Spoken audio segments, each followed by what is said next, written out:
Imani, a brilliant black architect, had built their empire, Thompson Williams with their visionary designs.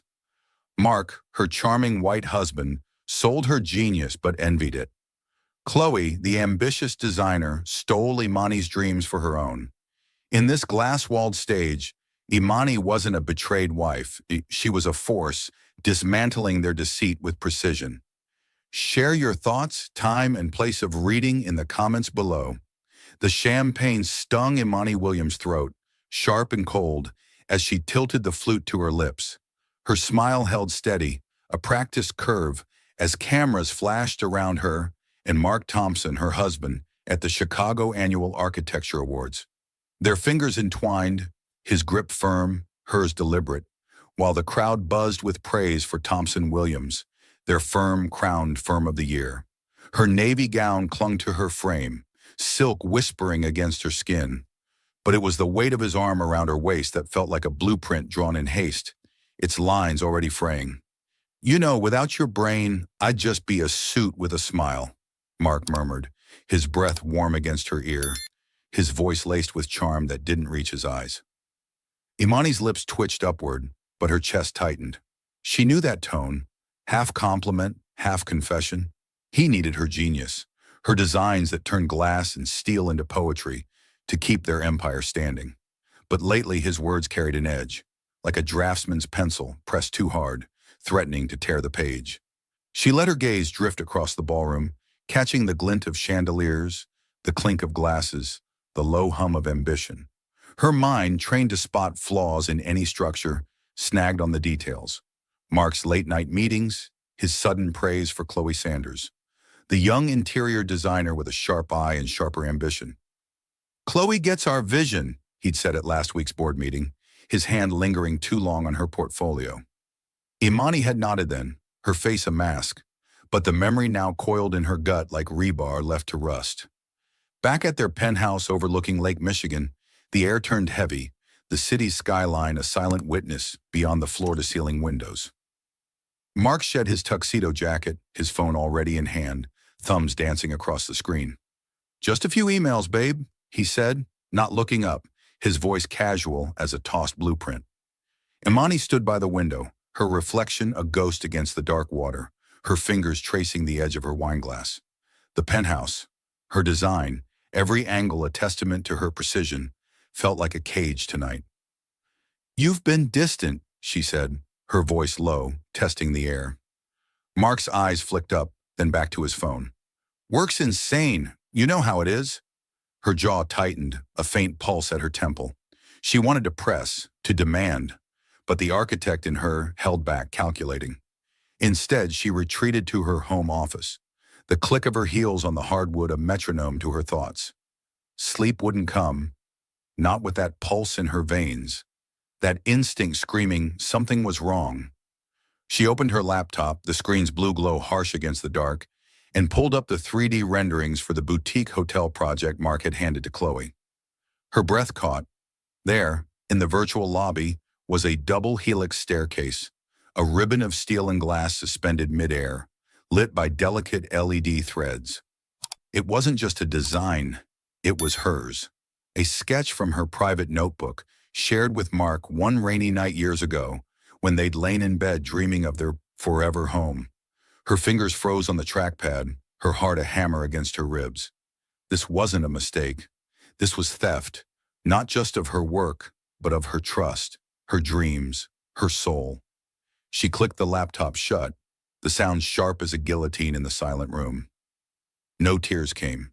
Her eyes burned, but they stayed dry, her mind racing like a draftsman plotting a new foundation. "He didn't just betray me, he's stealing my essence," handing it to her like a cheap trinket. Her fingers curled into fists, nails biting her palms. She saw it now, the hairline crack in their marriage, their business, their life. It wasn't just Chloe's ambition or Mark's wandering eyes. It was his envy, his need to claim what was hers to prove he was more than a shadow in her light. Imani stood, her silhouette sharp against the window's reflection. The city glittered below, its towers her creations, her legacy. She'd built this life, this empire with every late night, every precise line. And now Mark thought he could dismantle it, piece by piece, and give it to someone else. Her breath steadied, slow and deliberate, like the first stroke of a pen on a blank page. He's underestimated me, she thought, her pulse no longer frantic but cold, resolute. This isn't a collapse. It's a controlled demolition. She turned from the window, her steps silent now, purposeful. The crack was there, jagged and raw, but she was an architect. She knew how to rebuild from ruins, and she would, starting with him. Imani's office was a fortress of shadows, the only light a cold blue glow from her laptop screen. Her fingers hovered over the keyboard, trembling not with fear but with a fury so sharp it felt like a blade. The memory of the stolen staircase burned in her mind. Her design, her dream, now a trophy in Chloe's hands, gifted by Mark's betrayal. She pushed the hurt down, deep where it couldn't cloud her. An architect didn't weep over a flawed foundation. She assessed, planned, and rebuilt. Her breath came slow, deliberate, as she opened a new file, naming it with a whisper of intent. Project Restructure. Her pulse thrummed, a rhythm of resolve. She remembered Mark's face years ago at her first solo exhibition, his smile tight as critics praised her work over his charm. "You're the genius," he'd said, but his eyes had flickered with something darker. Envy, maybe, or fear of being outshone. That flicker was a crack, ignored too long, now splitting wide. She wouldn't confront him, not yet. Rage was a poor draftsman. She needed precision. Her fingers flew, listing assets first. Real estate, the penthouse, the lake house, their office downtown. Company shares, 60% hers, 40 his, per their prenup. Intellectual property, her designs, her lifeblood, protected by Illinois law, but only if she could prove ownership. Her jaw clenched, teeth grinding. He thought he could steal my soul and sell it. She opened the company server, her login credentials a quiet rebellion. The system blinked, warning of an audit trail. Her heart skipped. Someone could trace her. She exhaled, steadying her hands. Risk was part of the design. Emails loaded, stark and damning. Mark to Chloe, 2:17 a.m. Take this sketch, develop it. It's gold. Attached was her staircase, her handwritten notes scanned and sent like a lover's gift. Another email buried in a thread.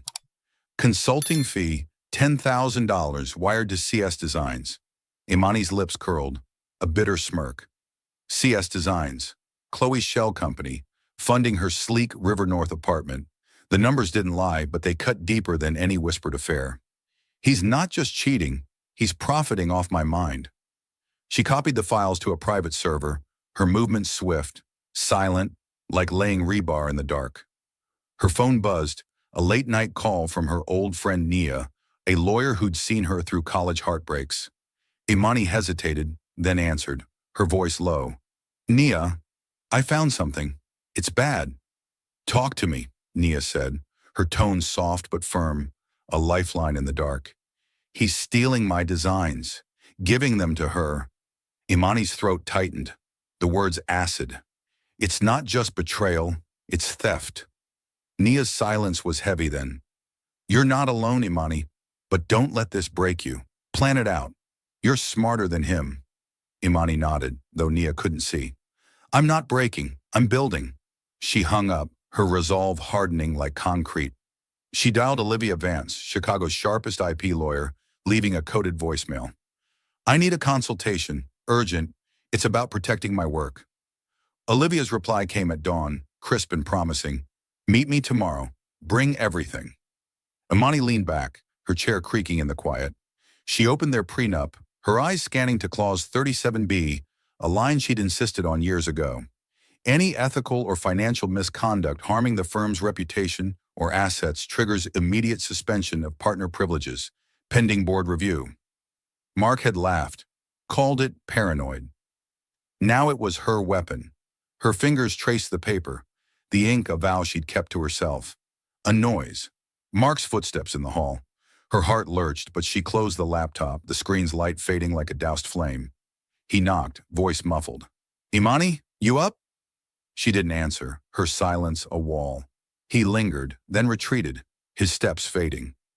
She pictured him in their bed, oblivious, thinking her quiet was exhaustion, not strategy.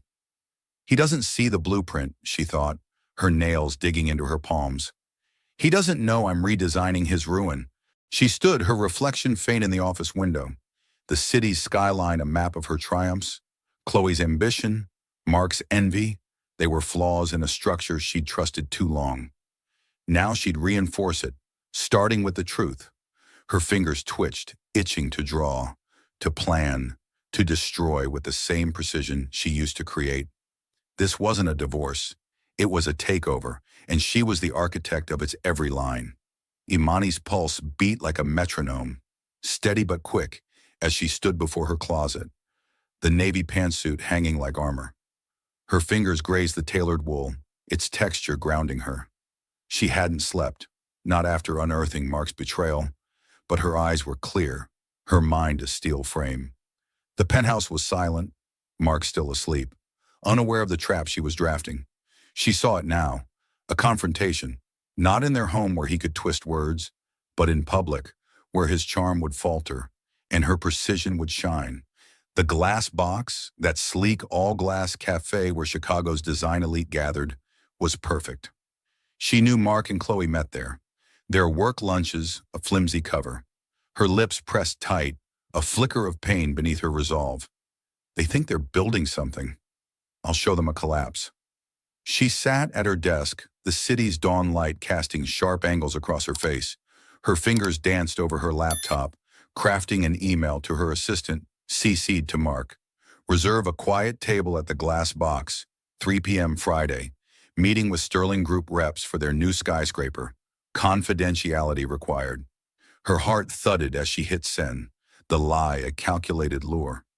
Sterling Group was a whale in real estate. Mark's ego would drag him there, Chloe in tow to claim a piece of the deal he hadn't earned.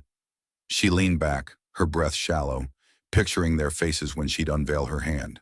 A memory stabbed her, rain pattering their old apartment's window, her sketching the double helix staircase while Mark watched, his eyes soft then. That's our future, she'd said, sharing her soul's work. Now that intimacy was a wound, raw and pulsing, her fingers curled, nails biting her palms. He gave her my heart's design. She shoved the thought down, her jaw tight, and stood to dress. The pantsuit hugged her frame, its clean lines a declaration of control. She tied her hair back, each twist deliberate, her reflection in the mirror not a scorned wife, but a general before battle. Her phone buzzed, Nia checking in. You sure about this, Imani? Her friend's voice crackled, laced with worry. I'm not just sure, Imani said, her voice low, steel. I'm certain, Nia sighed. You're a force, but don't let this consume you. You're more than his betrayal. Imani's throat tightened, but she swallowed it. I'm not consumed, I'm creating. She hung up, her fingers trembling as she grabbed her bag. Chloe wasn't just a mistress. She was a thief with ambition, fed by Mark's promises of power. Imani had overheard them once, Chloe's voice sharp in a meeting. I want my name on this, Mark. He'd nodded, too eager, his hand brushing hers. The memory burned, but Imani channeled it, her mind drafting the scene at the glass box like a blueprint for justice. She drove through Chicago's morning bustle, the skyline a reminder of her triumphs. Towers she'd shaped, dreams she'd built. Her hands gripped the wheel, knuckles pale. She wasn't afraid, but adrenaline surged, sharp as a draftsman's pen. The cafe loomed ahead, its glass walls gleaming like a transparent stage. She parked, her heels clicking on the pavement, each step a hammer striking steel. This is my design, she thought, her pulse a drumbeat. They'll see it crumble. Inside her bag, a slim envelope held Olivia's legal notice. Clause 37B, the emails, the proof of theft. Her fingers brushed it, a talisman of her power.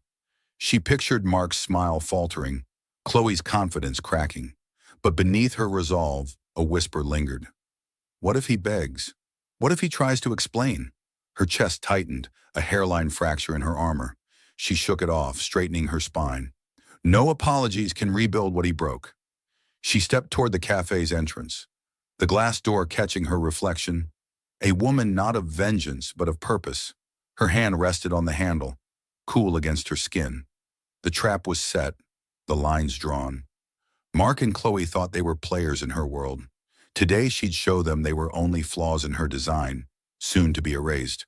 Imani pushed through the glass door of the glass box, the chime a sharp note slicing the hum of conversation. Afternoon light poured through the transparent walls, casting her shadow long and deliberate across the polished, concrete floor. Her eyes found them instantly, Mark and Chloe, heads bent over a tablet in the corner, their closeness a blueprint of deceit. Mark's laugh faltered as he spotted her, his coffee cup pausing midair. Chloe's gaze darted up, her cheeks flushing, a flicker of guilt in her wide eyes. Imani's heart thudded, not with fear but with the cold clarity of a plan snapping into place. Her lips curved into a smile, polite, lethal, as she approached, each step a measured beat. "Mark, Chloe," she said, her voice smooth as glass, pausing just long enough for their unease to settle. "Would you like to order more coffee?" Mark's cup clinked against the saucer, his fingers unsteady. "Imani, what are you doing here?" His voice was too bright, a salesman's pitch cracking at the edges. "We're just going over the hotel project. You know Chloe, right?" Chloe nodded, her smile tight, her hands gripping the tablet like a shield. Imani's gaze flicked to it, knowing her stolen staircase was glowing on that screen. Her stomach twisted, but she kept her face serene, a mask honed by years of boardroom battles. "They think I'm blind." She raised a hand, cutting off Mark's stammered explanation, her smile unwavering but her eyes cold as steel. "You'll need it," she said, her voice dropping, each word a brick laid in a collapsing wall. "Because I just came from a meeting with the board's legal counsel. I've invoked Clause 37B of our partnership agreement. Ethical misconduct, your access to the firm, its accounts, and all intellectual property is suspended, effective immediately." Mark choked, coffee splattering across the table, his cough ragged. Chloe froze, her tablet slipping, clattering softly against the chair. The cafe's chatter dimmed, heads turning, eyes prying. Imani stood tall, her pantsuit a navy fortress, her pulse steady despite the storm in her chest. "This is my design." She reached into her bag, her fingers brushing the envelope. Olivia's legal notice, heavy with proof. She slid it across the table, deliberate, letting it rest beside the spilled coffee, its edges soaking brown. "For you," she said to Mark, her tone clipped, final. "The original's with your lawyer. Good afternoon." Mark's hand shot out, grabbing her wrist. "Imani, wait. What the hell is this?" His voice cracked, desperation leaking through. His eyes, once warm, now pleaded, but she saw the truth in them. Guilt, not love. Her skin burned under his touch, a memory of their old intimacy twisting like a knife. She pulled free, her wrist stinging, her voice low. "Don't. You know exactly what this is." Chloe's voice broke the silence, small, trembling. "Imani, I thought it was his idea." Her words were a flimsy scaffold, collapsing under scrutiny. Imani's gaze flicked to her, sharp, unyielding. "You wanted my place, but you'll never have my vision." "You chose the wrong partner," Imani said, her words slicing clean. She turned, her heels clicking, the chime of the door ringing as she stepped into the sunlight. The air hit her face, cool and sharp, and she inhaled deeply, her chest expanding. No tears, no triumph, just the quiet certainty of a structure dismantled with precision. "I didn't break. I rebuilt." Behind her, she heard Mark's voice, muffled, frantic, calling her name. She didn't look back. Her fingers curled around her car keys, the metal biting her palm. The city stretched before her, its skyline her creation, each tower a testament to her strength. But beneath her calm, a whisper lingered. What if he fights? What if he drags this out? Her jaw tightened, pushing the doubt away. She'd planned for this. Every angle calculated, every beam reinforced. Mark thought he could steal her foundation. Now he'd learn it was unshakable. She slid into her car, the engine's hum a low promise. The envelope's weight was gone, but its power lingered, a blueprint for justice. As she pulled away, the glass box faded in her rear view, its transparency mocking the secrets it had held. Imani's lips twitched, not a smile but a resolve. The next move was hers and she was ready to build. Imani's heels echoed in the empty penthouse, each step a hammer driving nails into a new foundation. The city's skyline glittered beyond the windows, but its beauty felt distant, like a blueprint she'd drawn for someone else. Her phone vibrated, Mark's name flashing, 6 missed calls, a string of texts pleading for a talk. Her thumb hovered, then swiped them away, her jaw tight. He doesn't get to rewrite this. The air smelled faintly of his cologne, a ghost she'd soon erase. She sank into her office chair, the leather cool against her skin, and let her pulse slow, her mind sharpening like a draftsman's pen. Her phone buzzed again. Not Mark, but Nia. "You okay?" Her friend's voice was soft, a tether in the storm. Imani exhaled, her fingers tracing the desk's edge. "I'm not okay. I'm furious, but I'm not breaking." "You don't have to do this alone," Nia said. "Come over. We'll eat, talk, anything." "I need to finish this first," Imani replied, her voice steady though her throat burned. "But dinner tomorrow, promise." She hung up, her chest tight with a pain she wouldn't name. She opened her laptop, the screen's glow harsh, and drafted an email to the firm's staff. "Emergency meeting, 5 p.m. today. Critical updates." Her fingers trembled, not from fear, but from the weight of what came next. She was dismantling a life she'd built, brick by brick, with Mark. But she was also reclaiming it. At the office, she stood before her team, 30 faces staring back in the boardroom's sterile light. Her pantsuit was a shield, her voice a blade. "We've uncovered serious financial and ethical violations by Mark Thompson," she said, her words clipped, deliberate. "Effective immediately, he's suspended pending investigation. This firm is now Williams Design Group. Our mission, creativity, integrity, remains unchanged." A murmur rippled through the room, but no panic. Eyes met hers, some shocked, others nodding, knowing she was the firm's heart. A junior architect, Javier, spoke up, voice hesitant. "Dr. Williams, we're with you. Always have been." Her lips twitched, a flicker of warmth breaking her steel. "Thank you," she said, her gaze sweeping the room. "Let's build something unbreakable." Back home, she called a moving service, her voice calm as she instructed them to pack Mark's things, suits, watches, his polished shoes, and store them off-site. The penthouse was hers, designed by her hands, her vision. She wouldn't let his shadow linger. Her phone buzzed again. Mark texting, "Imani, please. Let's talk. I can explain." Her fingers tightened, the screen blurring for a moment. "Explain? You stole my soul and called it business." She deleted the message, her breath sharp, like cutting glass. A memory surfaced, Mark laughing as they sketched late one night, his hand over hers guiding the pencil.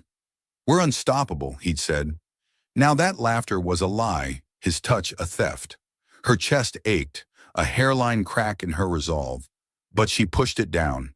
She called Nia again, her voice softer now.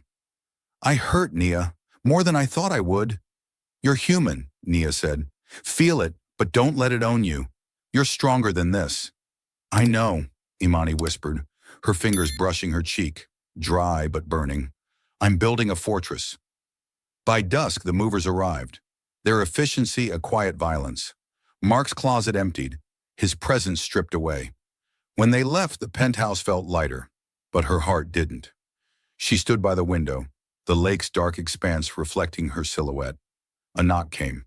Security handing her a note from Mark, scrawled in haste. "I'm at the door. Let me in." She nodded to the guard, who delivered a small box of Mark's essentials and the storage address. The door closed, final, its click a lock snapping shut. Mark's voice echoed faintly outside, pleading, then fading. Imani's fingers curled, nails biting her palms. He's out there, thinking he can charm his way back. But she was done with his blueprints, his promises. The penthouse was her fortress now, its walls her design, unyielding. Her phone lit up. Olivia texting. "Board's on your side. Legal's moving fast." Imani's lips curved, not a smile but a promise. The fallout was hers to control, and she'd build something new from the rubble. Something Mark could never touch. Imani stood in her office, the city's skyline a jagged pulse against the dawn. Her fingers gripped a pencil, its lead scratching across paper, tracing the curve of a tower that twisted like a flame toward the sky. Without Mark's shadow, his insistence on safe, profitable projects, her mind was free, a blueprint unrolled to its fullest. The betrayal still stung, a raw ache in her chest, but she channeled it, her lines bold, defiant. He thought he could cage my vision. Her jaw tightened, the pencil snapping in her hand. She tossed it aside, her breath sharp, and reached for another. A memory flickered. Mark's voice, years ago, dismissing her double helix staircase. Too risky, Imani. Clients want practical. She doubted herself then, softened her edges to fit his frame. Now she saw it, his fear of her brilliance, his need to dim her light. Her fingers moved faster, sketching gardens that spiraled up the tower's facade, solar panels woven like threads. This wasn't just a building. It was her rebirth, a structure born from ruin. Her phone buzzed. Nia checking in. You sleeping yet? Her friend asked, voice thick with concern. Sleep's overrated, Imani said, her lips twitching. I'm drawing. You're unstoppable, Nia replied, a smile in her tone. But don't burn out.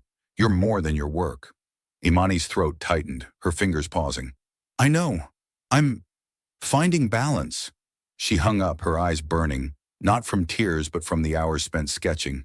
She wasn't just rebuilding her firm, she was reclaiming herself. A new email pinged Sterling Group, the real estate giant she'd used as bait. Dr. Williams, we're impressed by your portfolio. Can you pitch for our Chicago skyscraper? Her pulse quickened, a spark igniting. This wasn't a trap anymore. It was her chance. She dove into the design, nights blurring into days, coffee cups piling up, her office a chaos of sketches and models. The tower took shape, a spire of glass and steel, its curves defying gravity, gardens breathing life into its core. This is mine, she thought, her heart pounding. Not his, not hers. The pitch came on a crisp morning, the Sterling boardroom stark, its long table a battleground. Imani stood, her voice steady, her slides projecting her tower, a beacon of resilience. This isn't just a building, she said, her eyes locking with each board member. It's a statement. From collapse, we rise. Her hands trembled slightly, but her gaze didn't waver. The room fell silent, then erupted in applause, the CEO standing first. It's yours, Dr. Williams, he said, his handshake firm. Her chest swelled, not with pride, but with purpose. Back at the office, the news spread like wildfire. Williams Design Group was the name on every architect's lips. Imani's face gracing Architectural Digest cover, captioned, "The Visionary Redefining Chicago." Her team cheered, Javier raising a coffee mug in toast. To you, boss, he said, grinning. Imani nodded, her smile tight but real, the weight of their trust grounding her. Meanwhile, Mark's world crumbled. His lawsuit claiming Imani's server access was illegal collapsed under Olivia's evidence. Emails, payments, Clause 37B. The judge ruled in Imani's favor, his gavel a final nail.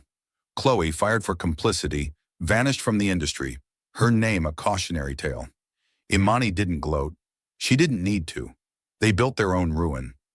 Late one night, she stood on the construction site, the tower's skeleton rising against the stars. The air smelled of dust and steel, her boots crunching on gravel.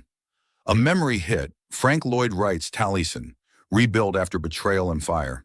He rose from ashes, so will I. Her fingers brushed the blueprint in her hand, its lines a map of her survival. But beneath her strength, a whisper lingered. What if this isn't enough? Her heart stuttered, the ache of Mark's theft still raw. She shook it off, her eyes lifting to the skyline she was reshaping. Her phone buzzed. Olivia. You've won the firm, Imani. It's all yours. Imani exhaled, her breath visible in the cold. Good, she said, her voice low, final. She wasn't just redrawing the skyline. She was redrawing herself, each line a defiance, each curve a promise. The city was hers, and she was only beginning. Imani's breath fogged the glass wall of Olivia Vance's office. Chicago's skyline sprawling below, like a blueprint of her triumphs and scars. The room was stark, all polished wood and steel. The mahogany table between her and Mark, a battlefield littered with legal documents. Her fingers rested on her lap, steady, though her pulse thrummed like a taut wire. Mark sat across, his once crisp suit sagging, his face etched with lines that aged him a decade.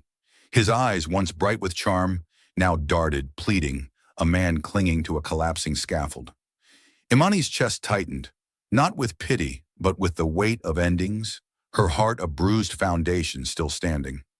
Olivia slid the divorce papers forward, her voice crisp. "It's straightforward, Mr. Thompson. Sign, and this ends cleanly." Mark's hand hovered over the pen, trembling. "Imani," he said, his voice raw, cracking. "Can we talk? Alone?" Her jaw clenched, a muscle twitching. "Talk?" "You spoke my designs into her hands." She leaned forward, her eyes locking onto his, cold as the lake outside. "There's nothing left to say, Mark. You made your choices." His shoulders slumped, but he pressed on, voice low, desperate. "I was scared, okay?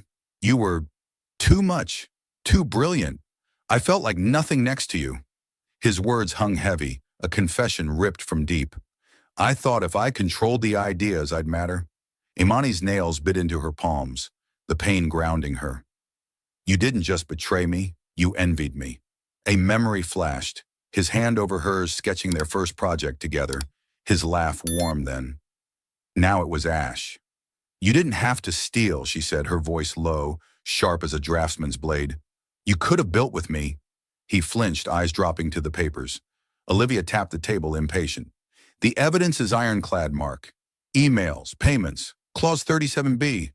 You misappropriated intellectual property, funneled funds to Miss Sanders.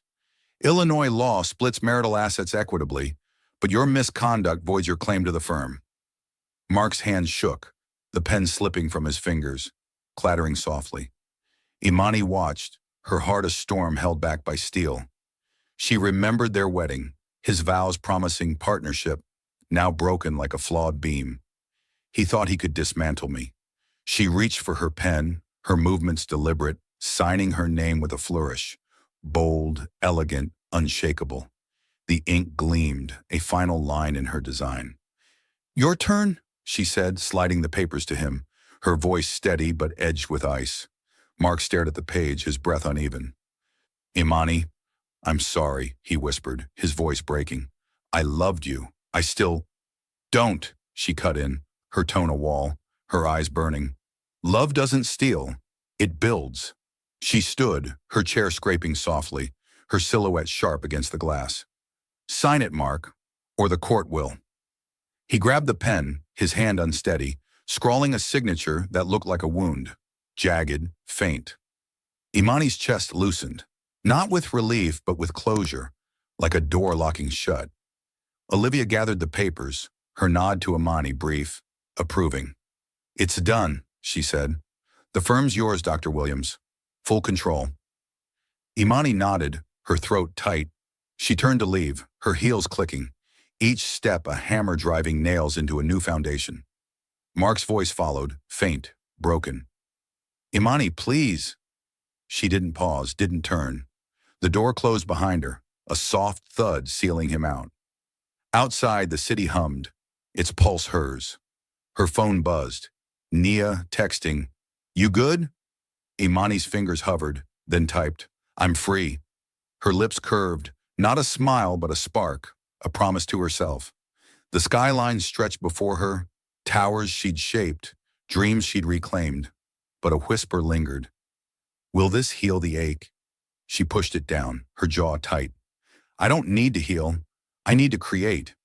She stepped into the elevator, the descent smooth, her reflection in the mirrored walls a woman forged anew. Mark's confession echoed, his envy a crack she'd never seen. It didn't weaken her. It sharpened her. The doors opened and she walked into the city, her city, ready to draw lines that no one could erase. Imani stood on the 80th floor of the Ascension, her tower, the city's skyline, a tapestry of her triumphs woven in glass and steel. The sun sank low, painting Lake Michigan gold, its light catching the edges of her desk, where blueprints curled like promises. Her fingers traced the window's cool surface, her breath steady but heavy with the weight of a year rebuilt. The ache of Mark's betrayal lingered, a faint scar beneath her skin, but it no longer bled. She was no longer the woman who'd stood in the glass box, her heart a fractured beam.